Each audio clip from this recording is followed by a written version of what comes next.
ಶ್ರೀಮತಿ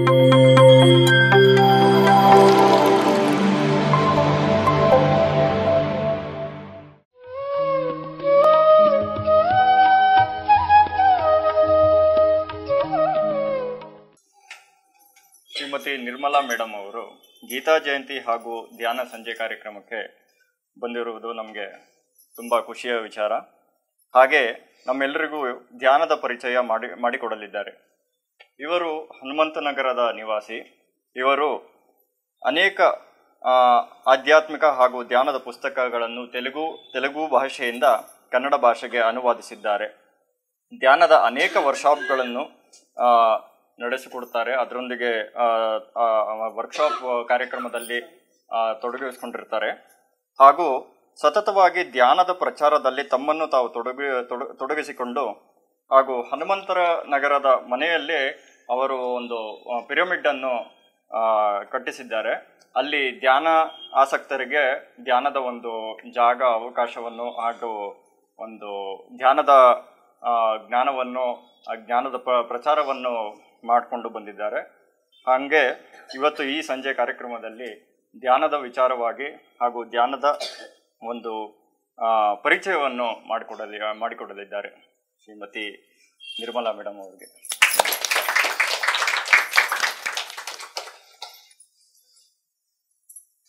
ಎಲ್ಲರಿಗೂ ನಮಸ್ಕಾರ.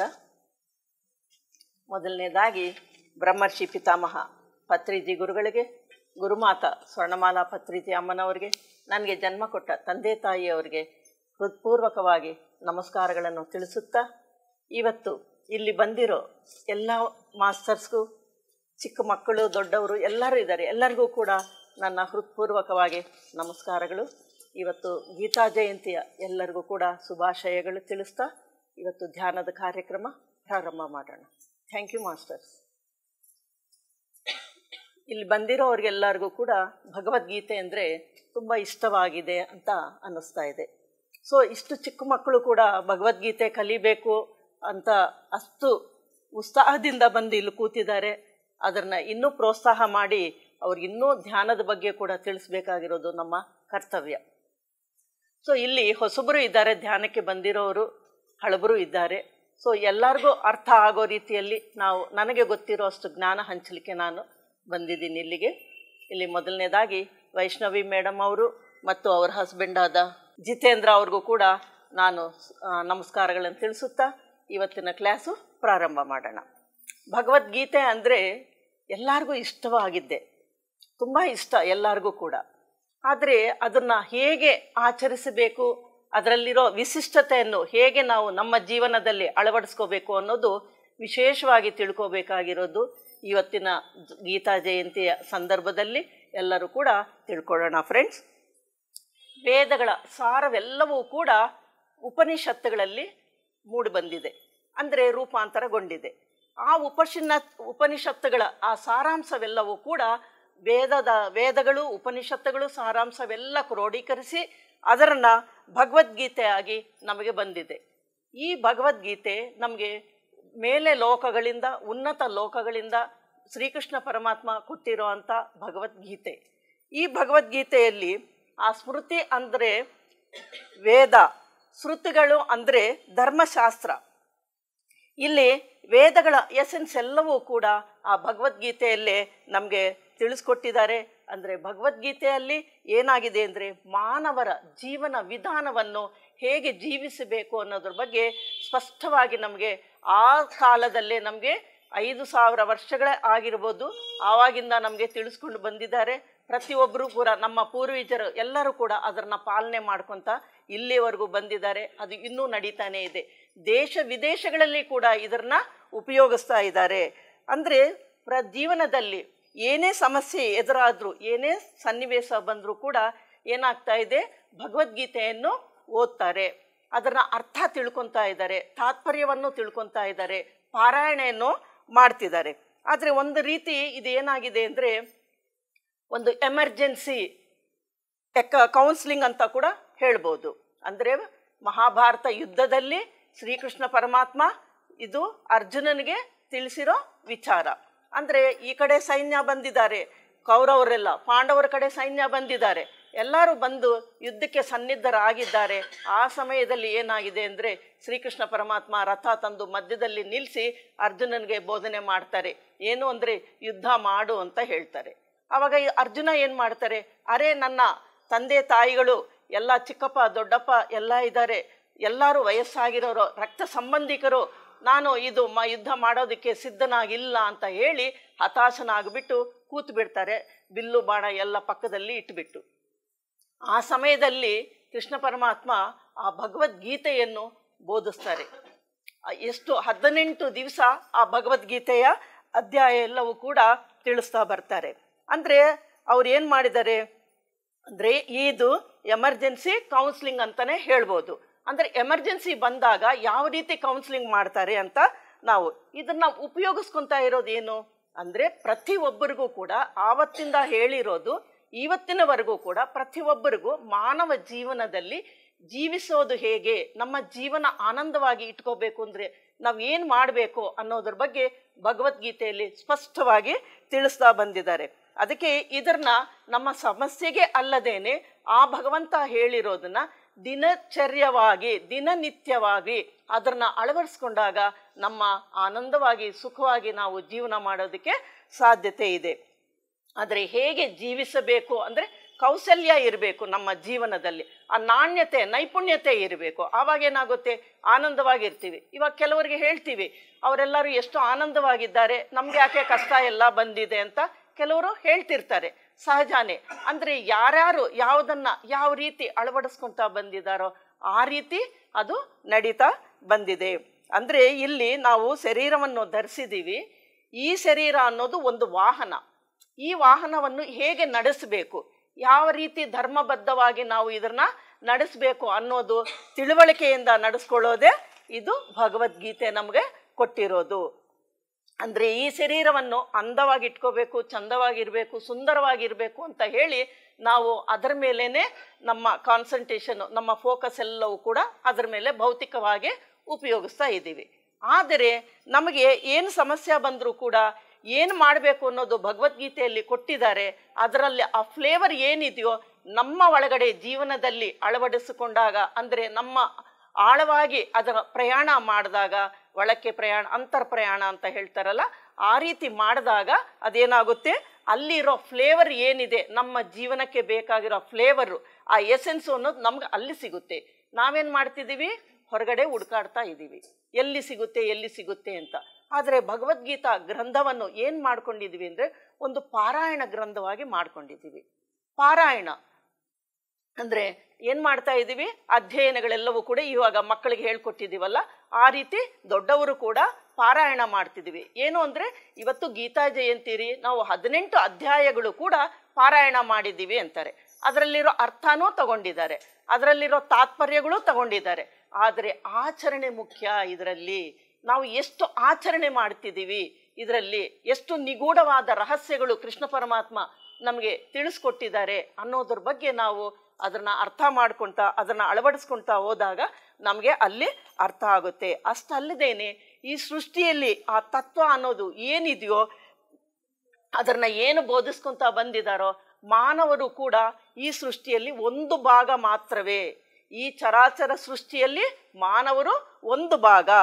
ಅದನ್ನ ಮಾತ್ರನೇ ಆ ಸೃಷ್ಟಿ ತತ್ವವನ್ನು ಬೋಧಿಸ್ತಾ ಅದಕ್ಕೆ ಅನುಗುಣವಾಗಿ ನಮ್ಮ ಜೀವನವನ್ನು ನಿಜವಾಗ ಆನಂದದಿಂದ ಹೇಗೆ ನಾವು ಇದನ್ನು ಅಳವಡಿಸ್ಕೋಬೇಕು ಅನ್ನೋದು ತಿಳಿಸ್ಕೊಟ್ಟಿರೋದೇ ಭಗವದ್ಗೀತಾ. ಭಗವದ್ಗೀತಾ ಅಂದ ತಕ್ಷಣ ಏನಂತಾರೆ, ಪಾರಾಯಣೆ ಮಾಡ್ತೀವಿ ಅಂತಾರೆ. ಪಾರಾಯಣ ಗ್ರಂಥ ಅಲ್ಲ, ಆಚರಣೆ ಮಾಡ್ಕೊಳ್ಳೋದಕ್ಕೆ ಆವತ್ತು ನಮಗೆ ಸುಲಭವಾಗಿ ಸರಳವಾಗಿ ತಿಳಿಸ್ಕೊಟ್ಟಿರೋ ಗೀತಾ, ಭಗವದ್ಗೀತಾ, ಅದನ್ನು ನಾವು ಅಳವಡಿಸ್ಕೋಬೇಕು. ಅದರಲ್ಲಿ ನಮ್ಮ ಜೀವನದಲ್ಲಿ ಯಾವ ರೀತಿ ಜೀವಿಸಬೇಕು ಅನ್ನೋದು, ಸುಖ ದುಃಖಗಳಿಂದ ಹೊರಗೆ ಬರಬೇಕು ಅಂದರೆ, ಆನಂದವಾಗಿ ಜೀವನ ಮಾಡಬೇಕು ಅಂದರೆ ಏನು ಮಾಡಬೇಕು, ನಮ್ಮ ಆ ಅಭ್ಯಾಸಗಳು ಏನೇನಿದೆಯೋ ಅದನ್ನು ಸರಿಪಡಿಸ್ಕೋಬೇಕು. ಆವಾಗ ನಾವೇನಂತೀವಿ, ಜೀವನದಲ್ಲಿ ಆನಂದವಾಗಿರೋದಕ್ಕೆ ಸಾಧ್ಯತೆ ಇದೆ. ಇಲ್ಲಿ ಉಪನಿಷತ್ತಲ ಸಾರವೆಲ್ಲವೂ ಕೂಡ ಕ್ರೋಢೀಕರಿಸಿ ಆ ಗ್ರಂಥ ಅನ್ನೋದು ಏನಿದೆಯೋ ಆ ಎಸೆನ್ಸ್ ಎಲ್ಲವೂ ಕೂಡ ಅದ್ಭುತವಾಗಿ ನಮಗೆ ಇದರಲ್ಲಿ ಭಗವದ್ಗೀತೆಯಲ್ಲಿ ತಿಳಿಸ್ಕೊಟ್ಟಿದ್ದಾರೆ. ಅದನ್ನ ದೊಡ್ಡವರು ಏನು ಮಾಡಿದ್ದಾರೆ, ನಮಗೆ ಚಿಕ್ಕ ಮಕ್ಕಳಿಗೆ ಕೂಡ ಅದನ್ನೇ ತಿಳಿಸ್ತಾ ತಿಳಿಸ್ತಾ ಬಂದಿದ್ದಾರೆ. ಇನ್ನು ಕೆಲವರು ಏನು ಹೇಳ್ತಾರೆ ಅಂದರೆ ದೊಡ್ಡವರು ಮಾಡಬೇಕಾಗಿರೋದು ಅಂತ ಹೇಳ್ತಾರೆ. ಅಂದರೆ ಇವಾಗ ಅದು ದುರದೃಷ್ಟವಶಾತ್ತು ಎಲ್ಲಿವರೆಗೂ ಬಂದಿದೆ ಅಂದರೆ ಪಾರಾಯಣ ಗ್ರಂಥವರೆಗೆ ಬಂದಿದೆ.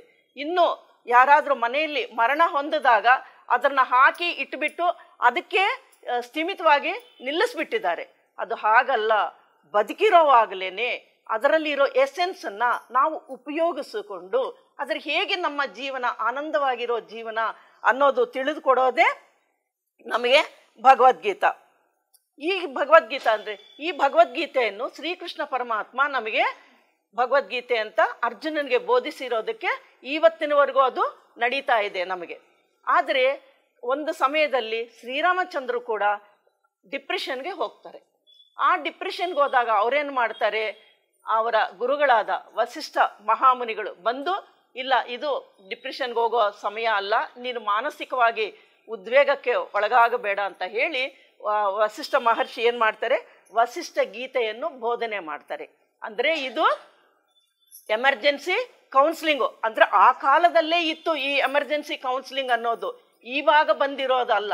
ಈಗ ಮಾನವರು ಏನು ಮಾಡ್ತಾ ಇದ್ದಾರೆ, ಏನಾದರೂ ಡಿಪ್ರೆಷನ್ಗೆ ಬಂದಾಗ ಡಾಕ್ಟ್ರ್ ಹತ್ರ ಕೌನ್ಸಿಲಿಂಗಿಗೆ ಹೋಗ್ತಾರೆ.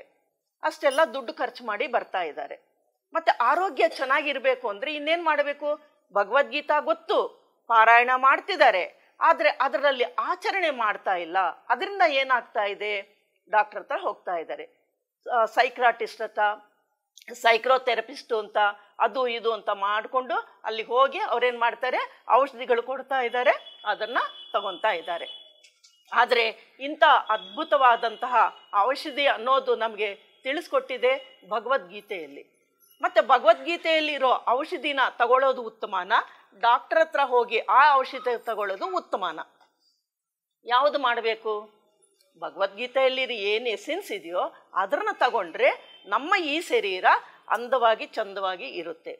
ಆ ಔಷಧಿಗಳು ತಗೊಂಡಾಗ ಏನಾಗ್ತಾ ಇದೆ, ನಮಗೇ ಗೊತ್ತಿಲ್ಲದೇನೆ ಮೈ ಮರೆತು ಆ ಔಷಧಿಗಳು ತಗೊಂಡು ಇನ್ನೂ ಆಳಕ್ಕೆ ಆ ರೋಗವನ್ನು ಹೆಚ್ಚಿಸ್ಕೊತಾ ಹೋಗ್ತಾ ಇದ್ದೀವಿ. ಯಾಕೆ ಅಂದರೆ ನಮಗೆ ನಿಯಮಗಳು ಗೊತ್ತಿಲ್ಲ, ಯಾವ ರೀತಿ ಉಪಯೋಗಿಸ್ಬೇಕು ಇದು ಅನ್ನೋದು ಅರ್ಥ ಮಾತ್ರನೇ ಮಾಡ್ಕೊತಾ ಇದ್ದೀವಿ. ಅದಕ್ಕೆ ಆ ಭಗವದ್ಗೀತೆ ಅನ್ನೋದು ಮಾನವನ ಜೀವನನ್ನು ಎಷ್ಟು ಸುಂದರವಾಗಿ ನಿರ್ಮಾಣ ಮಾಡ್ಕೋಬೋದು, ಎಷ್ಟು ಸುಲಭವಾಗಿ ನಮ್ಮ ಜೀವನ ನಡೆಸ್ಬೋದು, ಎಷ್ಟು ನೈಪುಣ್ಯತೆಯಿಂದ ನಮ್ಮ ಜೀವನ ನಡೆಸ್ಕೋಬೋದು ಅನ್ನೋದನ್ನು ಆ ಭಗವದ್ಗೀತೆಯಲ್ಲಿ ಆ ಭಗವತ್ ಸಾರವೆಲ್ಲವೂ ಕೊಟ್ಟಿರೋದು ಅರ್ಜುನನ ಮೂಲಕ ನಮಗೆ ಬಂದಿದೆ. ಅದನ್ನು ಉಪಯೋಗಿಸ್ಕೋಬೇಕು. ಅಷ್ಟು ಸರಳವಾಗಿದೆ, ಅಷ್ಟು ಸುಲಭವಾಗಿದೆ. ಮತ್ತು ಯಾಕೆ ನಾವು ಡಾಕ್ಟರ್ ಹತ್ರ ಓಡೋಡಿ ಹೋಗ್ತಾ ಇದ್ದೀವಿ ಅಂದರೆ ಅದನ್ನು ಪದ್ಧತಿ ಗೊತ್ತಿಲ್ಲ, ಆಚರಣೆ ವಿಧಾನ ಗೊತ್ತಿಲ್ಲ, ಕೇಳ್ಪಟ್ಟಿದ್ದೀವಿ, ಆಚರಣೆ ವಿಧಾನ ಗೊತ್ತಿಲ್ಲ. ಅದರಿಂದ ನಮಗೆ ಈ ರೀತಿ ಆಗ್ತಾ ಇದೆ. ಅದು ಪಾರಾಯಣ ಗ್ರಂಥ ಅಲ್ಲ, ಆಚರಣೆ ಗ್ರಂಥವಾಗಿ ಪ್ರತಿಯೊಬ್ಬರು ಕೂಡ ಉಪಯೋಗಿಸ್ಕೋಬೇಕು. ಇನ್ನು ಚಿಕ್ಕ ಮಕ್ಕಳಿಗೆ ನಮಗೆ ತಂದೆ ತಾಯಿ ಅಜ್ಜಿ ತಾತ ಅವರೆಲ್ಲ ಏನು ಹೇಳ್ಕೊಟ್ರು, ಈಗ ಇಲ್ಲಿ ಬಂದಿರೋರೆಲ್ಲ ಇದ್ದಾರೆ, ಎಲ್ಲರಿಗೂ ಏನು ಹೇಳ್ಕೊಡ್ತೀವಿ ನಾವು ಮಕ್ಕಳಿಗೆ, ಒಂದು ಸಣ್ಣ ತಪ್ಪು ಮಾಡಿದ್ರು ಹೀಗೆ ಮಾತಾಡಬಾರ್ದು, ಹೀಗೆ ಮಾಡಬಾರ್ದು ಅಂತ ನಾವು ಹೇಳ್ಕೊಡ್ತಾ ಇರ್ತೀವಿ. ಮತ್ತು ಅದೆಲ್ಲ ಹೆಂಗೆ ಹೇಳ್ಕೊಡ್ತಾ ಇದ್ದೀವಿ, ಒಂದು ಪದ್ಯದ ರೂಪದಲ್ಲಿ, ಇಲ್ಲ ಗಾದೆಗಳ ರೂಪದಲ್ಲಿ, ಒಂದು ಶ್ಲೋಕದ ರೂಪದಲ್ಲಿ ಅವರಿಗೆ ಮಕ್ಕಳಿಗೆ ನಾವು ತಿಳಿಸ್ತಾ ಬಂದಿದ್ದೀವಿ. ಇದು ಏನಾಗ್ತಾ ಇದೆ, ಹೌದಲ್ಲ ಅಜ್ಜಿ ಹೇಳಿದರು, ಅಮ್ಮ ಹೇಳಿದರು, ನಾನು ಹೀಗೆ ಮಾಡಬಾರ್ದು ಅನ್ನೋದು ಆ ತಿಳುವಳಿಕೆ ಅನ್ನೋದು ಆ ಮಕ್ಕಳಲ್ಲಿ ಕೂಡ ಬರ್ತಾ ಇದೆ. ನಮ್ಮ ತಂದೆ ತಾಯಿಯವರೆಲ್ಲ ಯಾರು ಹೇಳ್ಕೊಟ್ಟಿದ್ದಾರೆ ಅವರಿಗೆ, ಅವ್ರದ್ದು ಪೂರ್ವಜರು, ಅವ್ರ ಪೂರ್ವಜರು ಅದೇ ಕಂಟಿನ್ಯೂಸ್ ಆಗಿ ಬಂದು ಈಗಿನ ಮಕ್ಕಳಿಗೆ ಅದು ನಾವು ತಿಳಿಸ್ತಾ ಬಂದಿದ್ದೀವಿ ಅಂದರೆ ಆವತ್ತು ಅವರು ಅದನ್ನು ಆಚರಣೆ ಮಾಡಿ ಅದನ್ನು ಅನುಭವ ಹೊಂದಿ ತಿಳಿಸ್ತಾ ಇರೋದು ಈ ಭಗವದ್ಗೀತೆ. ಸಣ್ಣ ಸಣ್ಣ ಮೂಲಕ ಹೇಳ್ತಾ ಇದ್ದಾರೆ. ಅದರಿಂದ ಏನಾಗಿದೆ, ಈಗ ಮಕ್ಕಳಿಗೆ ನಾವು ಆ ತಿಳುವಳಿಕೆ ಅನ್ನೋದು ತಿಳಿಸ್ಕೊಡ್ತಾ ಇದ್ದೀವಿ. ಅದೇ ಭಗವದ್ಗೀತೆಯಲ್ಲಿರೋ ಎಸೆನ್ಸು, ಸಿಂಪಲಾಗಿ ಹೇಳ್ಕೊಡ್ತಾ ಇದ್ದೀವಿ. ಅದರನ್ನೇ ನಾವೇನು ಮಾಡಬೇಕು, ಭಗವದ್ಗೀತೆ ಅಂದರೆ ಪ್ರಮಾಣ ಮಾಡಬೇಕು, ಪುಸ್ತಕವನ್ನು ಪೂಜೆ ಮಾಡಬೇಕು, ಆಚರಣೆ ಅಂದರೆ ಅಷ್ಟುವರೆಗೆ ಸೀಮಿತರಾಗಿ ಬಿಟ್ಟಿದ್ದೀವಿ. ಅದರಲ್ಲಿರೋ ಎಸೆನ್ಸು ಯಾವಾಗ ನಾವು ಆಚರಣೆ ಮಾಡ್ಕೊತೀವೋ, ಉಪಯೋಗಿಸ್ಕೊತೀವೋ, ಅದರಲ್ಲಿ ಏನಿದೆ ಅನ್ನೋದು ನಮಗೆ ಅರ್ಥ ಆಗುತ್ತೆ. ಇದು ವಿದೇಶಿಯರು ಕೂಡ ಅವರು ಏನು ಮಾಡ್ತಿದ್ದಾರೆ, ಹೌದು ವಿದೇಶಿಯರು ಕೂಡ ಎಷ್ಟೋ ತಿಳುವಳಿಕೆಯಿಂದ ಭಗವದ್ಗೀತೆಯನ್ನು ಉಪಯೋಗಿಸ್ಕೊಂಡು ಆಚರಣೆ ಮಾಡಿಕೊಂಡು ಚೆನ್ನಾಗಿ ನಡೀತಾ ಇದೆ. ಪಾಶ್ಚಾತ್ಯ ದೇಶದವರೆಲ್ಲರೂ ಕೂಡ ನಾವು ಆ ವೆಸ್ಟರ್ನ್ ಸ್ಟೈಲ್ಗೆ ಇಳಿದು ಬಿಟ್ಟು ನಾವಿಲ್ಲಿ ತೊಂದರೆಗಳಿಗೆ ಸಿಕ್ಕಾಕೊತಾ ಇದ್ದೀವಿ. ಔಷಧಿಗಳು ಅಂತ ಓಡೋಡಿ ಡಾಕ್ಟರ್ ಹತ್ರ ಹೋಗ್ತಾ ಇದ್ದೀವಿ. ಅದಕ್ಕೆ ನಮ್ಮ ಗುರುಗಳಾದ ಬ್ರಹ್ಮರ್ಷಿ ಪಿತಾಮಹ ಪತ್ರಿಜಿ ಅವರು ಏನು ಹೇಳ್ತಿದ್ದಾರೆ ಅಂದರೆ, ನೋ ಡಾಕ್ಟರ್ ನೋ ಮೆಡಿಸನ್ ಅಂತ ತಿಳಿಸ್ತಾ ಇದ್ದಾರೆ. ಎಲ್ಲರೂ ಹೇಳ್ತಾರೆ, ನೋ ಡಾಕ್ಟರ್ ಅಂದರೆ ಹೇಗೆ ಆಗುತ್ತೆ ರೀ, ನೋ ಮೆಡಿಸನ್ ಅಂದರೆ ಹೇಗೆ ಆಗುತ್ತೆ ಅಂದರೆ, ನಮ್ಮ ಆಹಾರ ನಿಯಮಗಳು ಏನು ಇಟ್ಕೊಂಡಿದ್ದೀವಿ ಅದನ್ನು ಸರಿಪಡಿಸ್ಕೋಬೇಕು. ನಮ್ಮ ಮಾತುಗಳು ಹೇಗಿದೆ ಅದನ್ನು ಸರಿಪಡಿಸ್ಕೋಬೇಕು. ಭಗವದ್ಗೀತೆಯಲ್ಲಿ ಏನು ಹೇಳಿದ್ದಾರೆ? ಯುಕ್ತಾಹಾರ ವಿಹಾರಸ್ಯ ಯುಕ್ತ ಚೇಷ್ಟಸ್ಯ ಕರ್ಮಸು ಅಂತ ಹೇಳಿದ್ದಾರೆ. ಮತ್ತು ಯುಕ್ತ ಆಹಾರ, ಮತ್ತು ಏನು ಯುಕ್ತ ಆಹಾರ ಅಂದರೆ ಅದಕ್ಕೆ ಪತ್ರಿಸಾರ ಏನು ಹೇಳಿದ್ದಾರೆ? ಯುಕ್ತಾಹಾರ, ಮಿತಾಹಾರ, ನಿರಾಹಾರ.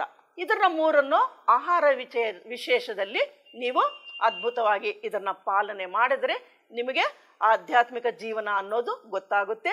ನಿಮ್ಮ ಆಹಾರ ನಿಯಮಗಳಿಂದನೇ ನೀವು ಏನು ಒಳಗಡೆ ತಗೊಳ್ತಿದ್ದೀರೋ, ಏನು ಸ್ವೀಕಾರ ಮಾಡ್ತಿದ್ದೀರೋ ಅದರನ್ನೇ ಹೊರಗೆ ಬರ್ತಾ ಇದೆ. ಹೇಗೆ ಬರ್ತಾ ಇದೆ? ಮಾತಿನ ರೂಪದಲ್ಲಿ, ಚೇಷ್ಟೆಗಳ ರೂಪದಲ್ಲಿ ಬರ್ತಾ ಇದೆ. ಅದನ್ನು ಕಂಟ್ರೋಲ್ ಮಾಡ್ಕೊಳ್ಳೋದಕ್ಕೆ ನಾವೇನು ಮಾಡಬೇಕು? ಆ ಕಾಲದಲ್ಲಿ ಬುದ್ಧ ಭಗವಾನರು ಆನಾಪಾನಸತಿ ಧ್ಯಾನ ಅಂತ ನಮಗೆ ತಿಳಿಸ್ಕೊಟ್ಟಿದ್ದಾರೆ. ಅದನ್ನು ಪತ್ರಿಜಿ ಅವರು ಏನು ಮಾಡಿದ್ದಾರೆ? ಇನ್ನೂ ಸುಲಭವಾದ ರೀತಿಯಲ್ಲಿ ಎಲ್ಲರಿಗೂ ಅರ್ಥ ಆಗುವಂಗೆ ಶ್ವಾಸದ ಮೇಲೆ ಗಮನ ಅಂತ, ಆನಾಪಾನಸತಿ ಅಂತ ಬುದ್ಧ ಭಗವಾನರು ಹೇಳ್ಕೊಟ್ಟಿದ್ದಾರೆ. ಅದನ್ನು ಏನು ಹೇಳ್ತೀವಿ? ಆನ ಅಂದರೆ ಉಚ್ಛ್ವಾಸ, ಅಪಾನ ಅಂದರೆ ನಿಶ್ವಾಸ, ಸತಿ ಅಂದರೆ ಕೂಡ್ಕೊಂಡು ಇರುವುದು. ಯಾವುದ್ರ ಜೊತೆ ಕೂಡ್ಕೊಂಡಿದ್ದೀವಿ? ಶ್ವಾಸದ ಜೊತೆ ಕೂಡ್ಕೊಂಡಿದ್ದೀವಿ. ಎಲ್ಲರೂ ಕೇಳ್ತಾರೆ, ಏನು ಶ್ವಾಸನ್ನೇ ಯಾತಕ್ಕೆ ಗಮನಿಸಬೇಕು ಅಂತ. ಕೃಷ್ಣ ಪರಮಾತ್ಮ ಹೇಳಿರೋದು ನಿನ್ನ ಶ್ವಾಸನ ಗಮನಿಸು ಅಂತಾನೆ. ಯಾವ ಮಹಾನುಭಾವರು ಬಂದಿರೋದು ಇಲ್ಲಿವರೆಗೂ ಎಲ್ಲರೂ ಹೇಳಿರೋದು ಶ್ವಾಸನ ಗಮನಿಸಿ ಅಂತ. ಅದನ್ನು ಯಾವಾಗ ನಾವು ಶ್ವಾಸನ ಗಮನಿಸ್ತಾ ಇರ್ತೀವೋ, ಏನಕ್ಕೆ ಶ್ವಾಸ ಅಂದರೆ ಈ ಜೀವ ಅಂದರೆ ಈ ವೆಹಿಕಲ್ಲು ಹುಟ್ಟದಾಗಿಂದ ಕೊನೆಯವರೆಗೂ ಶ್ವಾಸದ ಜೊತೆಗೆ ಇರ್ತಾರೆ. ಅದಕ್ಕೇ ಶ್ವಾಸವನ್ನೇ ಗಮನಿಸಬೇಕು. ಆ ಶ್ವಾಸದಲ್ಲಿ ಎಷ್ಟು ಅದ್ಭುತವಾಗಿ ಆ ರಹಸ್ಯ ಅಡಗಿದೆ ಅನ್ನೋದು ಆವಾಗ ನಮಗೆ ಅರ್ಥ ಆಗುತ್ತೆ. ಆಹಾರ ವಿಷಯದಲ್ಲಿ ಯುಕ್ತಾಹಾರ ಅಂದರೆ ನಾವೇನು ಮಾಡಬೇಕು? ಸಸ್ಯಾಹಾರ ತಗೋಬೇಕು. ಸೊಪ್ಪು, ಕಾಳುಗಳು ಇವೆಲ್ಲ ನಮಗೆ ಪ್ರಕೃತಿ ಕೊಟ್ಟಿರೋದು. ಆ ನಿಯಮದ ಪ್ರಕಾರ ಆ ಸಸ್ಯಾಹಾರವನ್ನು ತಗೋಬೇಕು. ಹಿಂಸಾಪೂರಿತವಾಗಿರೋ ಆಹಾರವನ್ನು ತಗೋಬಾರ್ದು. ಧರ್ಮಬದ್ಧವಾಗಿರೋ ಆಹಾರವನ್ನು ತಗೋಬೇಕು. ಅದು ಫ್ರೆಶ್ ಆಗಿ ಆವಾಗೇ ಸೊಪ್ಪು ತರಕಾರಿಗಳೆಲ್ಲ ತಗೊಂಡ್ಬಂದು ಅದನ್ನು ಆವಾಗೇ ಬಿಸಿ ಬಿಸಿಯಾಗಿ ಮಾಡಿಕೊಂಡು ತಿನ್ನೋದು ಯುಕ್ತ ಆಹಾರ. ಅದು ನಮಗೆ ಶರೀರಕ್ಕೆ ಒಳ್ಳೆಯದು ಆಗುತ್ತೆ, ಆರೋಗ್ಯವಂತರಾಗಿ ಇರ್ತೀವಿ. ಆ ನಿಯಮವನ್ನು ಪಾಲಿಸಬೇಕು. ಇನ್ನು ಮಿತ ಆಹಾರ ಅಂತ ಹೇಳ್ತೀವಿ. ಏನು ಮಿತ ಆಹಾರ ಅಂದರೆ ಲಿಮಿಟ್ ಆಗಿ ತಗೋಬೇಕು. ನಮಗೆ ಎಷ್ಟು ಹೊಟ್ಟೆಗೆ ಬೇಕೋ ಅಷ್ಟೇ ತಗೋಬೇಕು. ಅಲ್ಲಿ ಚೆನ್ನಾಗಿದೆ ಫುಡ್ಡು ಅಂತ ಹೇಳಿ ಜಾಸ್ತಿಯನ್ನು ಸ್ವೀಕಾರ ಮಾಡಬಾರ್ದು. ಆವಾಗ ಏನಾಗುತ್ತೆ? ಜಾಸ್ತಿ ತಗೊಂಡಾಗ ನಮ್ಮ ಹೊಟ್ಟೆನೇ ಅಪ್ಸೆಟ್ ಆಗುತ್ತೆ. ಆವಾಗ ನಮಗೆ ತೊಂದರೆಗೆ ಸಿಕ್ಕಾಕೊತೀವಿ, ಆರೋಗ್ಯ ಅನ್ನೋದು ಕೆಡುತ್ತೆ. ಅದರಿಂದ ಅರ್ಧ ಹೊಟ್ಟೆಗೆ ಆಹಾರವನ್ನು ಸ್ವೀಕಾರ ಮಾಡಬೇಕು, ಇನ್ನು ಕಾಲು ಹೊಟ್ಟೆಗೆ ನೀರನ್ನು ತಗೋಬೇಕು, ಇನ್ನು ಕಾಲು ಹೊಟ್ಟೆಗೆ ಗಾಳಿಯಲ್ಲಿ ಹಾಗೆ ಇರಬೇಕು. ಆ ನಿಯಮವನ್ನು ಪಾಲಿಸಬೇಕು. ಇನ್ನು ನಿರಾಹಾರ. ಈ ನಿರಾಹಾರ ಅಂದಾಗ ಏನು ಮಾಡಬೇಕು? ಉಪವಾಸ ಅಂದರೆ ಯಾವಾಗ ಇವತ್ತು 2 ಹೊತ್ತು ತಿಂದಿದ್ದೀವಿ, ಇನ್ನೊಂದು ಸ್ಕಿಪ್ ಮಾಡೋದು, ಒಂದು ಬೇಡ ಅಂತ. ಇನ್ನು ಮೊದಲು ಕಾಲದಲ್ಲಿ ಎಲ್ಲರೂ ಏನು ಮಾಡ್ತಿದ್ರು? ಏಕಾದಶಿ ಉಪವಾಸ ಅಂತ ಮಾಡ್ತಿದ್ರು. ಆ ಏಕಾದಶಿ ಉಪವಾಸ ಅನ್ನೋದು ಒಂದು ನೆಪ ಮಾತ್ರಕ್ಕೆ. ಅವರ ಜೀರ್ಣಶಕ್ತಿ ಎಲ್ಲವೂ ಕೂಡ ಚೆಂದಾಗಿ ಆಗಿ ಆ ಶಕ್ತಿಯನ್ನು ಉಳಿಸ್ಕೊತಾ ಇದ್ರು. ಇನ್ನು ಹೆಚ್ಚು ಆಹಾರ ತಗೊಂಡ್ರೆ ಈ ಶರೀರ ಆರೋಗ್ಯವಾಗಿರುತ್ತೆ ಅಂತ ಎಲ್ಲರೂ ಹೇಳ್ತಿರ್ತಾರೆ. ಆದರೆ ಎಷ್ಟು ಬೇಕೋ ಈ ಶಕ್ತಿ ಅಂದರೆ ಈ ವಾಹನಕ್ಕೆ ಎಷ್ಟು ಬೇಕೋ ಅಷ್ಟು ಸ್ವೀಕಾರ ಮಾಡಬೇಕು. ಆದರೆ ಆತ್ಮಕ್ಕೆ ಏನು ಕೊಡ್ತಾ ಇದ್ದೀವಿ? ಶ್ವಾಸಾಹಾರ ಕೊಡಬೇಕು. ಯಾವಾಗ ನಾವು ಧ್ಯಾನಕ್ಕೆ ಅಂತ ಬಂದು ಧ್ಯಾನ ಮಾಡ್ತೀವೋ ನಮ್ಮ ಒಳಗಡೆ ಇರೋ ಆ ಭಗವಂತನಿಗೆ, ಆ ಪರಮಾತ್ಮನಿಗೆ ಆ ಶ್ವಾಸ ಆಹಾರವನ್ನು ಕೊಡ್ತಾ ಇರಬೇಕು. ಅದು ಪದ್ಧತಿ ಗೊತ್ತಿಲ್ಲದೇನೆ, ಅವರ ಆಚರಣೆ ಗೊತ್ತಿಲ್ಲದೇನೆ ಏನು ಮಾಡ್ತಿದ್ದಾರೆ? ಭಗವದ್ಗೀತಾ ಪಾರಾಯಣ ಗ್ರಂಥವಾಗಿ ಇಟ್ಕೊಂಡು ಕಂಟಿನ್ಯೂ ಆಗಿ ನಡೆಸ್ಕೊಂಡು ಬರ್ತಾ ಇದ್ದಾರೆ. ನಮ್ಮ ಪೂರ್ವಿಕರು ಮಾಡಿದ್ದಾರೆ, ಆದರೆ ಮಧ್ಯದಲ್ಲಿ ಇದು ಕಟ್ಟಾಗ್ತಾ ಬಂದಿದೆ. ಅದಕ್ಕೆ ಇವಾಗ ಮತ್ತೆ ಪುನರ್ ನಿರ್ಮಾಣ ಮಾಡಬೇಕು ಅಂದರೆ ಪತ್ರಿಸಾರು ಏನು ಹೇಳ್ಕೊಟ್ಟಿದ್ದಾರೋ, ಆ ಭಗವದ್ಗೀತೆಯಲ್ಲಿ ಏನು ಸಾರಾಂಶ ಕೊಟ್ಟಿದ್ದಾರೋ ಅದರ ಪ್ರಕಾರವಾಗಿ ನಾವು ಏನು ಮಾಡಬೇಕು? ಧ್ಯಾನವನ್ನು ಮಾಡಬೇಕು. ಧ್ಯಾನವನ್ನು ಮಾಡಿದಾಗ ಏನಾಗುತ್ತೆ? ನಮ್ಮ ಗುಣಗಳೆಲ್ಲ ಬದಲಾವಣೆ ಆಗುತ್ತೆ. ಅದಕ್ಕೆ ಏನು ಮಾಡಬೇಕು? ತಮೋಗುಣ, ರಜೋಗುಣ, ಸಾತ್ವಿಕ ಗುಣ, ಶುದ್ಧ ಸಾತ್ವಿಕ, ನಿರ್ಗುಣ. ಮತ್ತು ನಾವು ನಿರ್ಗುಣರಾಗಬೇಕು ಅಂದರೆ ನಾವೇನು ಮಾಡಬೇಕು? ಕೃಷ್ಣ ಪರಮಾತ್ಮ ಏನು ಮಾಡಿದ್ದಾರೆ? ಧ್ಯಾನನೇ ಮಾಡಿದ್ದಾರೆ. ಶ್ರೀರಾಮಚಂದ್ರ ಏನು ಮಾಡಿದರು? ಧ್ಯಾನ ಮಾಡಿದ್ದಾರೆ. ಹನುಮಂತ ಏನು ಮಾಡಿದ್ರು? ಧ್ಯಾನ. ಯಾವಾಗ ಮಾಡಿದ್ದಾರೆ? ಯಾವಾಗ ಇಲ್ಲಿ ಹೇಳಿದ್ರೆ ನಮಗೆ ಸಮಯ ಇಲ್ಲ ರೀ ಅಂತಾರೆ. ಮತ್ತು ಚಿಕ್ಕ ಮಕ್ಕಳಿಂದಾನೇ ಕಲಿತ್ರೆ ತಾನೇ ಆ ಸಮಯ ಅನ್ನೋದು ಅರ್ಥ ಆಗೋದು. ಮತ್ತು ಶ್ರೀಕೃಷ್ಣ ಪರಮಾತ್ಮ ಚಿಕ್ಕ ವಯಸ್ಸಿನಲ್ಲೇ ಮಾಡಿದ್ದಾರೆ, ಹನುಮಂತರು ಚಿಕ್ಕ ವಯಸ್ಸಿನಲ್ಲೇ ಮಾಡಿದ್ದಾರೆ, ಅವರು ವಿವೇಕಾನಂದರು ಚಿಕ್ಕ ವಯಸ್ಸಿನಲ್ಲೇ. ಯಾಕೆಂದರೆ ವಿವೇಕಾನಂದರು ಅಂದರೆ ಮಕ್ಕಳಿಗೆ ಇನ್ನೂ ಚೆನ್ನಾಗಿ ಅರ್ಥ ಆಗುತ್ತೆ, ಯಾಕೆಂದರೆ ಸ್ಕೂಲಲ್ಲಿ ಪಾಠ ಹೇಳ್ಕೊಟ್ಟಿದ್ದಾರೆ. ಮತ್ತು ಅವರು ಚಿಕ್ಕ ವಯಸ್ಸಿನಲ್ಲೇ ಮಾಡಿದ್ದಾರೆ. ಧ್ರುವ, ಹಿರಣ್ಯಕಶಿಪನ ಮಗ ಪ್ರಹ್ಲಾದ, ಅವರೆಲ್ಲ ಯಾವಾಗ ಮಾಡಿದರು? ಚಿಕ್ಕ ಮಕ್ಕಳಿಂದನೇ ಮಾಡಿದಾರಲ್ಲ. ಮತ್ತು ನಾವೇನು ಮಾಡಿದ್ದೀವಿ? ನಮ್ಮ ಸಂಸ್ಕೃತಿಯನ್ನು ಬದಲಾವಣೆ ಮಾಡ್ಕೊತ ಭೌತಿಕ ಪರವಾಗಿ ಅದರ ಬಗ್ಗೆನೇ ಫೋಕಸ್ ಮಾಡಿ ಅಲ್ಲಿ ಓಡ್ತಾ ಇದ್ದೀವಿ. ಎಷ್ಟು ಓಡ್ತಾ ಇದ್ದೀವಿ ಅಂದರೆ ನಿಲ್ಲಕ್ಕೂ ಪುರ್ಸತ್ತಿಲ್ಲ, ತಿನ್ನಕ್ಕೂ ಪುರ್ಸತ್ತಿಲ್ಲ, ಆ ರೀತಿ ನಾವು ಓಡ್ತಾ ಇದ್ದೀವಿ. ಅದ್ರ ಮೇಲೆ ಅದು ಬೇಡ ಅಂತ ಹೇಳಲ್ಲ, ಈ ಭೌತಿಕ ಜೀವನಕ್ಕೆ ಅದು ಕೂಡ ನಮಗೆ ಬೇಕಾಗಿದೆ. ಆದರೆ ನಮ್ಮ ಆರೋಗ್ಯವಾಗಿರಬೇಕು, ನಮ್ಮ ನಿಯಮವಾಗಿ ನಮ್ಮ ಪಾಲನೆ ಹೇಗೆ ಶರೀರವನ್ನು ಸರಿಯಾಗಿ ಇಟ್ಕೋಬೇಕು ಅಂದಾಗ ಈ ಧ್ಯಾನ ಅನ್ನೋದು ತುಂಬ ಸಹಾಯಕಾರಿಯಾಗಿ ಇರುತ್ತೆ. ಅದಕ್ಕೆ ಚಿಕ್ಕ ವಯಸ್ಸಿಂದನೇ ಧ್ಯಾನ ಅನ್ನೋದು ಮಾಡಿದಾಗ ಯಾವ ಆಲೋಚನೆಗಳು ಇಲ್ಲದೇನೆ ಅವರ ಗುಣಗಣಗಳೆಲ್ಲ ಬದಲಾಯಿಸ್ಕೊಂಡು ಇನ್ನು ಮುಂದೆ ಜೀವನ ಹೇ ರೀತಿ ನಡೆಸ್ಕೋಬೇಕು ಅನ್ನೋದು ನಿರ್ಣಯವನ್ನು ಅವರೇ ತಗೊತಾರೆ. ಯಾರು ದೊಡ್ಡವರು ಹೇಳಬೇಕಾಗಿಲ್ಲ, ಅವರಿಂದ ನಾವು ಕಲಿಬೇಕಾಗಿದೆ.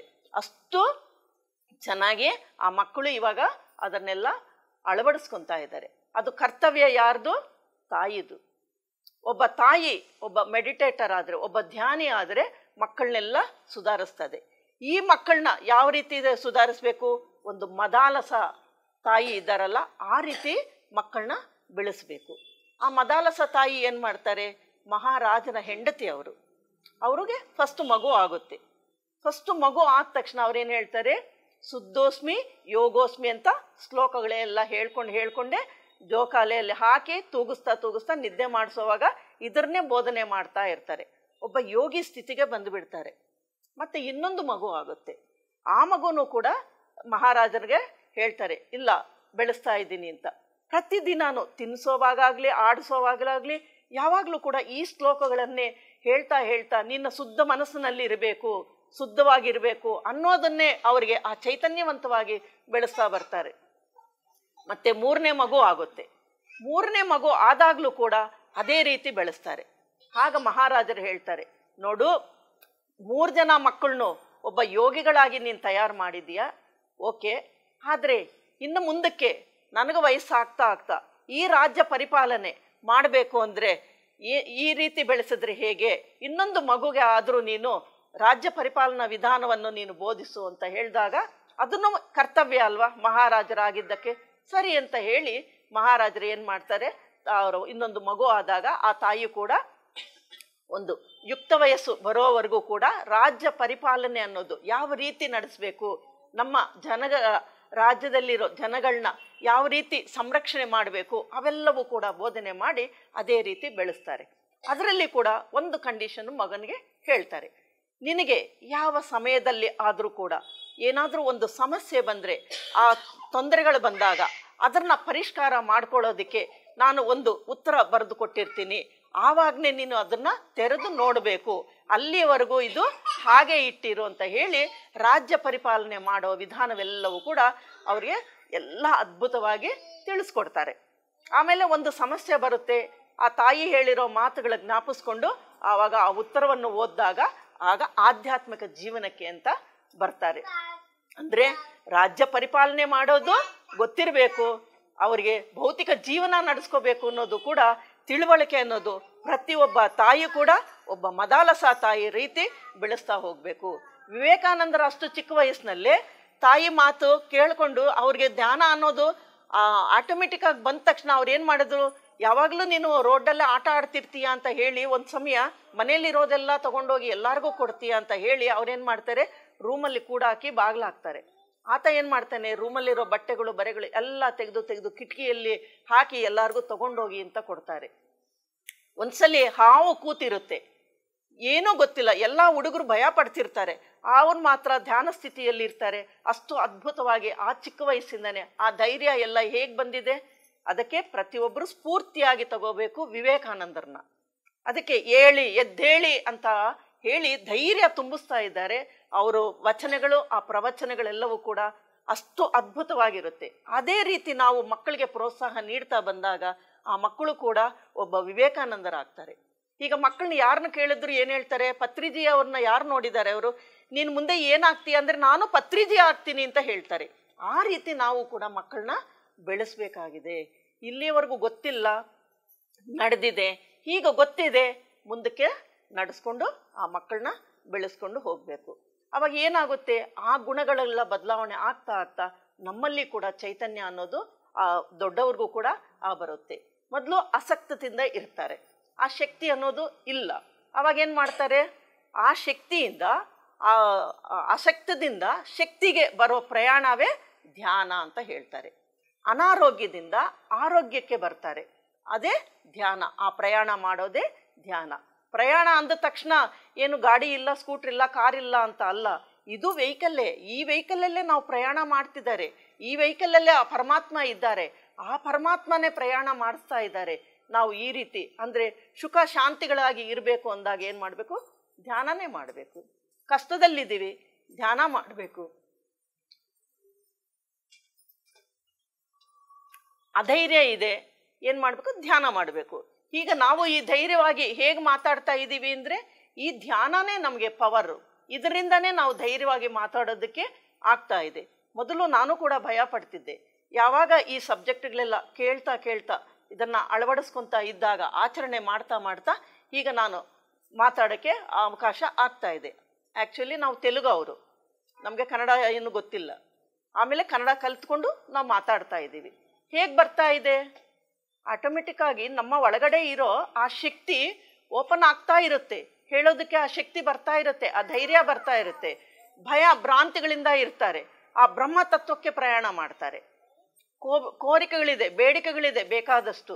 ಅದರಿಂದ ಏನು ಮಾಡ್ತಾರೆ, ಆ ಬೇಡಿಕೆಗಳಿಂದ ಕೈವಾಲ್ಯ ತತ್ವಕ್ಕೆ ಬರ್ತಾರೆ. ಮತ್ತು ಕೈವಾಲ್ಯ ಬೇಕಾ ನಮಗೆ, ಬೇಡಿಕೆಗಳಿಂದ ಓಡಬೇಕಾ? ಆ ಬೇಡಿಕೆಗಳು ಎಲ್ಲಿವರೆಗೂ ಬೇಕೋ ಅಲ್ಲಿವರೆಗೂ ಉಪಯೋಗಿಸ್ಕೋಬೇಕು. ಆ ಕೈವಲ್ಯ ಅನ್ನೋದು ಸಿಕ್ಕಿದ ಮೇಲೆ ಆ ಬೇಡಿಕೆಗಳನ್ನೋದು ಆಟೋಮೆಟಿಕ್ ಆಗಿ ನಮಗೆ ಯಾವ ರೀತಿ ನಾವು ಜೀವಿಸಬೇಕು, ಯಾವ ರೀತಿ ಇರಬೇಕು ಅನ್ನೋದು ಅದೇ ನಮಗೆ ಪಾಠ ಕಲಿಸ್ತಾ ಇರುತ್ತೆ. ಅದಕ್ಕೆ ಈ ಭಗವದ್ಗೀತೆಯಲ್ಲಿರೋ ಸಾರಾಂಶವೆಲ್ಲವೂ ಕೂಡ ಕ್ರೋಢೀಕರಿಸಿ ಕ್ಯಾಪ್ಸೂಲ್ ಟೈಪಲ್ಲಿ ನಮಗೆ ಕೊಟ್ಟಿದ್ದಾರೆ. ಅಷ್ಟನ್ನ ಆ ಕ್ಯಾಪ್ಸೂಲ್ ತಗೊಳ್ಳೋದು ವಾಸಿನ, ಡಾಕ್ಟ್ರು ಕೊಡ್ತಾ ಇರೋ ಕ್ಯಾಪ್ಸೂಲ್ ತಗೊಳ್ಳೋದು ವಾಸಿನ? ಈ ಭಗವದ್ಗೀತೆಯಲ್ಲಿ ಇನ್ನೂ ಏನು ಮಾಡಿದ್ದಾರೆ, ಅದು ಹೋಮಿಯೋಪತಿಕಲ್ಲಿ ಏನು ಮಾಡಿದ್ದಾರೆ ಅವರು, ಅಷ್ಟು ಸೂಕ್ಷ್ಮೀಕರಣ ಮಾಡಿ ಸಣ್ಣ ಗುಳಿಗೆಗಳು ನಮಗೆ ಕೊಟ್ಟಿದ್ದಾರೆ. ಅದೇ ರೀತಿ ಭಗವದ್ಗೀತೆಯಲ್ಲಿ ಕೂಡ ಅಷ್ಟು ಸೂಕ್ಷ್ಮೀಕರಣ ಮಾಡಿ ಅದನ್ನು ನಮಗೆ ಆ ಎಸೆನ್ಸ್ ಎಲ್ಲವೂ ಕೂಡ ಆ ವೇದಗಳ ಅರ್ಥ ಆಗಿಲ್ಲ. ಆವಾಗ ಅದನ್ನು ಉಪನಿಷತ್ತುಗಳಾಗಿ ಮಾಡಿದ್ರು, ಮತ್ತೆ ಉಪನಿಷತ್ತುಗಳಾಗಿ ಬಂತು. ಆಮೇಲೆ ಅದನ್ನು ಭಗವದ್ಗೀತೆ ಆಗಿ ಬಂತು. ಆ ಭಗವದ್ಗೀತೆಯಲ್ಲಿ ಕೂಡ ಇನ್ನೂ ಸಾರಾಂಶ, ಸಂಸ್ಕೃತ ಪದಗಳ ಅರ್ಥ ಆಗದೆ ಇರೋವಾಗ ಇನ್ನೂ ಚೆನ್ನಾಗಿ ಈಸಿಯಾಗಿ ಅರ್ಥ ಆಗೋ ರೀತಿಯಲ್ಲಿ ಭಗವದ್ಗೀತೆ ಶ್ಲೋಕಗಳಲ್ಲಿ ಕೂಡ ಪತ್ರಿಸಾರು ಒಂದು ಪುಸ್ತಕ ಬರೆಸಿದ್ದಾರೆ. ಅಷ್ಟು ಅದ್ಭುತವಾಗಿದೆ. ಅದರಲ್ಲಿರೋ ಎಸೆನ್ಸ್ ಮಾತ್ರ, ಇಂಪಾರ್ಟೆಂಟ್ ಮಾತ್ರ ಎಲ್ಲನೂ 18 ಅಧ್ಯಾಯಗಳಲ್ಲಿ 700 ಶ್ಲೋಕಗಳಲ್ಲಿ ಓದಿ ಅಂದರು. ಅದರಲ್ಲಿ ತಿಳುವಳಿಕೆ ಮಾಡ್ಕೊಳ್ಳಿ ಅಂದರು. ಸಮಯ ಇಲ್ಲ ಅಂತಾರಂತ ಹೇಳಿ ಅಷ್ಟು ನೀಟಾಗಿ ಸ್ವಲ್ಪ ಮಾತ್ರನೇ ತಗೊಂಡು ಮಾಡ್ಕೊತಾ ಬಂದಿದ್ದಾರೆ. ಅದನ್ನು ನಾವು ಅಷ್ಟು ತಗೊಂಡ್ರೂ ಕೂಡ ನಾವು ಚೆನ್ನಾಗಿರೋದಕ್ಕೆ ಸಾಧ್ಯತೆ ಇದೆ. ಅದಕ್ಕೆ ಕರ್ಮಾನುಸಾರ ಕರ್ಮಣ್ಯೇ ವಾಧಿಕಾರಸ್ಯ ಅಂತಾರೆ. ಮತ್ತು ನಾವು ಏನು ಕರ್ಮ ಮಾಡಿದ್ದೀವೋ ಆ ಕರ್ಮಕ್ಕೆ ಆ ಫಲ ಸಿಗ್ತಾ ಇದೆ. ಜ್ಞಾನಾಗ್ದಿ ದಗ್ಧ ಕರ್ಮಾಣಂ ಅಂತಾರೆ. ಶ್ರದ್ಧವಾನ್ ಲಭತೆ ಜ್ಞಾನಂ ಅಂತಾರೆ. ನೀನು ಎಷ್ಟು ಶ್ರದ್ಧೆಯಿಂದ ಈ ಆನಾಪಾನಸತಿ ಧ್ಯಾನವನ್ನು ಮಾಡ್ತೀಯೋ ಅಷ್ಟು ಜ್ಞಾನ ಬರುತ್ತೆ. ಆ ಜ್ಞಾನವನ್ನು ಬಂದಾಗ ನಿನ್ನ ಕರ್ಮ ಅನ್ನೋದು ಜ್ಞಾನಾಗ್ದಿ ದಗ್ಧ ಕರ್ಮಾಣಂ ಅಂದರೆ ಅದು ಮೀನಿಂಗು. ಅದನ್ನು ನಾವು ಮಾಡ್ಕೊತ ಹೋದಾಗ ಏನಾಗುತ್ತೆ, ಆರೋಗ್ಯವಾಗಿರ್ತೀವಿ, ಆನಂದವಾಗಿರ್ತೀವಿ. ಇದು ಭಗವದ್ಗೀತೆಯಲ್ಲಿರೋ ಎಸೆನ್ಸು, ಆಚರಣೆ ಮಾಡೋ ಪದ್ಧತಿ. ಈಗ ನಾವೇನು ಮಾಡಬೇಕು, ಧ್ಯಾನದ ಕಡೆ ಗಮನ ಕೊಡಬೇಕು. ಏನು ಧ್ಯಾನ ಮಾಡೋದು? ಆ ಧ್ಯಾನ ಅನ್ನೋದು ಒಂದು ಕಲೆ, ಒಂದು ಪ್ರಯಾಣ, ಒಂದು ಆಟದ ರೀತಿಯಾಗಿ ನಾವು, ಆ ಕ್ರೀಡಾ ರೀತಿಯಾಗಿ ನಾವು ಮಾಡಿಕೊಂಡಾಗ ಅಷ್ಟು ಸುಲಭವಾಗಿರುತ್ತೆ. ಇದು ದೊಡ್ಡವರು ಮಾಡೋದು ಅಂತ ಹೇಳಿ ಸುಮ್ಮನೆ ಆಗ್ತಾರೆ. ಯಾರು ದೊಡ್ಡವರು? ವಯಸ್ಸಾದ ಮೇಲೆ ದೊಡ್ಡವರ? ಜ್ಞಾನ ಹೊಂದಿರೋರು ದೊಡ್ಡವರ? ಯಾರು ಸತ್ಯವಾದ ಮಾತುಗಳನ್ನು ಹೇಳಿ ಅದನ್ನು ಅಳವಡಿಸ್ಕೊಂಡು ಹೋಗ್ತಾ ಇರ್ತಾರೋ ಅವರು ದೊಡ್ಡವರು.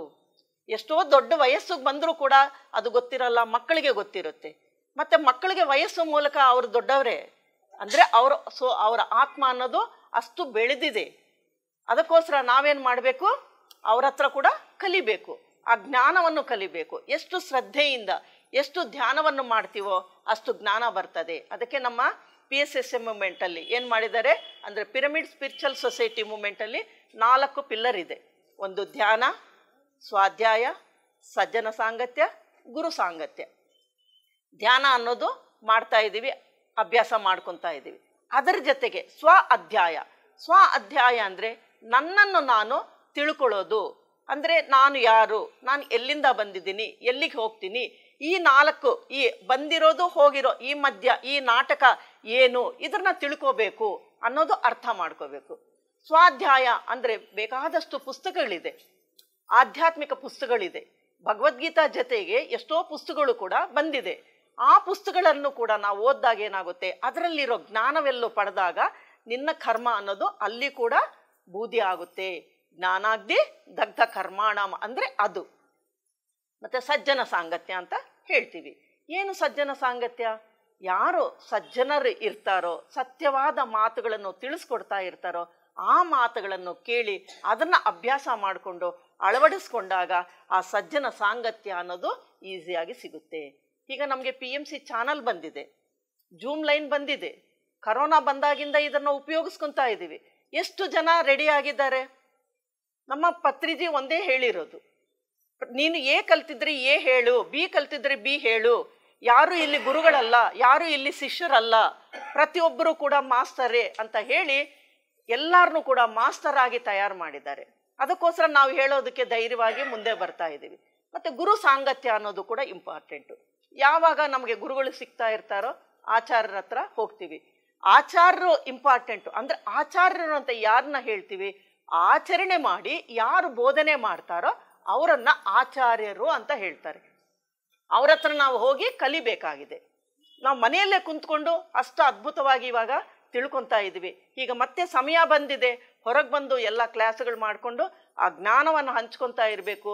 ಫಿಸಿಕಲ್ ಆಗಿ ಎಲ್ಲರೂ ಒಗ್ಗಟ್ಟಾಗಿ ಮಾಡಿದಾಗ ಆ ಪ್ಲೇಸ್ ಎಲ್ಲವೂ ಕೂಡ ಅದ್ಭುತವಾಗಿ ಆ ಎನರ್ಜಿ ಫೀಲ್ಡ್ ಒಂದು ಕ್ಷೇತ್ರ ಆಗುತ್ತೆ, ಶಕ್ತಿ ಕ್ಷೇತ್ರ ಆಗುತ್ತೆ. ಆ ಶಕ್ತಿ ಕ್ಷೇತ್ರದಲ್ಲಿ ನಾವು ಕುಂತು ಧ್ಯಾನ ಮಾಡಿದಾಗ ಎಲ್ಲರಿಗೂ ಕೂಡ ಒಂದು ಸಮವಾಗಿ ಸಿಗ್ತಾ ಇರುತ್ತೆ ಆ ಎನರ್ಜಿ ಅನ್ನೋದು. ಅಂದರೆ ಸಮತಾ ದರ್ಶನ ಅಂದರೆ ಅದೇ ಅರ್ಥ. ಸಮತಾ ದೃಷ್ಟಿ ಅಂದರೆ ಒಂದೇ ಸಮವಾಗಿ ನಾವು ಎಲ್ಲರನ್ನೂ ಕೂಡ ನೋಡ್ತೀವಿ. ಆ ಒಂದೇ ಸಮವಾಗಿ ಎಲ್ಲರಿಗೂ, ಇಲ್ಲಿರೋರಿಗೆಲ್ಲರೂ ಕೂಡ ಆ ಶಕ್ತಿ ಅನ್ನೋದು ಹಂಚ್ಕೊತೀವಿ. ಅದಕ್ಕೋಸ್ಕರನೇ ಈ ಥರ ಗ್ರೂಪ್ ಮೆಡಿಟೇಷನ್ನು ಅಂತ ಮಾಡೋದು.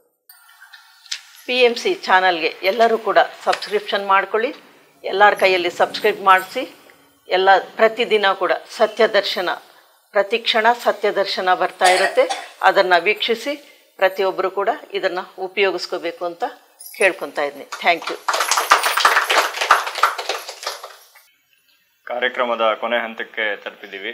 ಈಗ ವಂದನಾರ್ಪಣೆ. ಇವತ್ತು ಎಲ್ಲರೂ ಏನು ಧ್ಯಾನದ ವಿಚಾರವಾಗಿ, ಆಮೇಲೆ ಭಗವದ್ಗೀತೆಯ ಮಹತ್ವಗಳನ್ನ, ಧ್ಯಾನದ ಮಹತ್ವಗಳನ್ನ ಶ್ರೀಮತಿ ನಿರ್ಮಲಾ ಮೇಡಮ್ ಅವರಿಂದ ನಾವು ತಿಳ್ಕೊಂಡಿದ್ದೀವಿ. ಇದಕ್ಕೆ ಎಲ್ಲರ ಪರವಾಗಿ ಹೃತ್ಪೂರ್ವಕ ವಂದನೆಗಳು.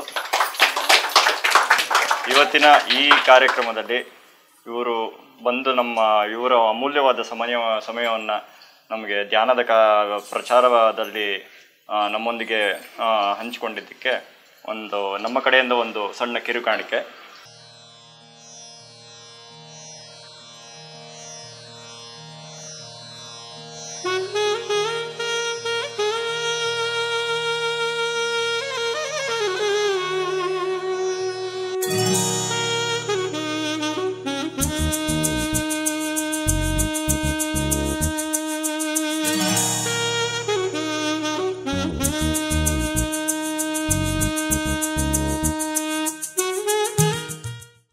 PMC ಕನ್ನಡ ಚಾನೆಲ್ ಅನ್ನು ಲೈಕ್ ಮಾಡಿ, ಶೇರ್ ಮಾಡಿ, ಸಬ್ಸ್ಕ್ರೈಬ್ ಮಾಡಿ ಮತ್ತು ಮಾಡಿಸಿ.